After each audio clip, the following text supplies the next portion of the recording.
from Utah's first TV station, ABC4 News celebrates 75 years.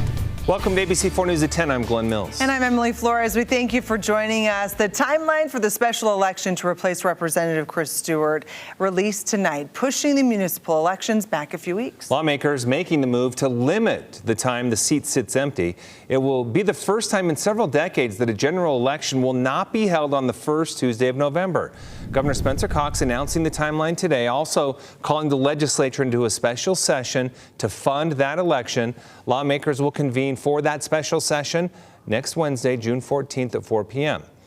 The 2nd Congressional District special election primary will be held on September 5th. The general election will then be on the 21st of November.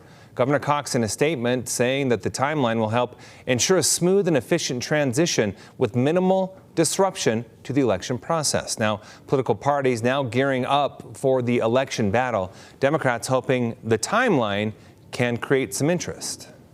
So I think a lot of it's going to be about turning out Democrats in the Salt Lake County portions of the district, which, putting the election at the same time as the municipal elections may help do that, especially with a competitive Salt Lake City mayor election.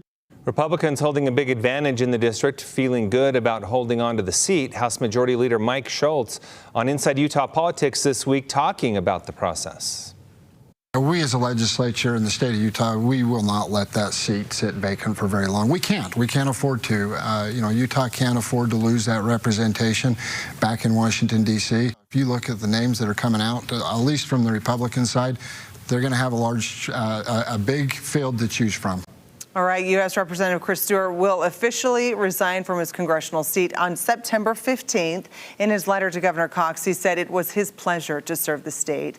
Last week, Stewart took to Twitter to announce his resignation, citing his wife's health issues.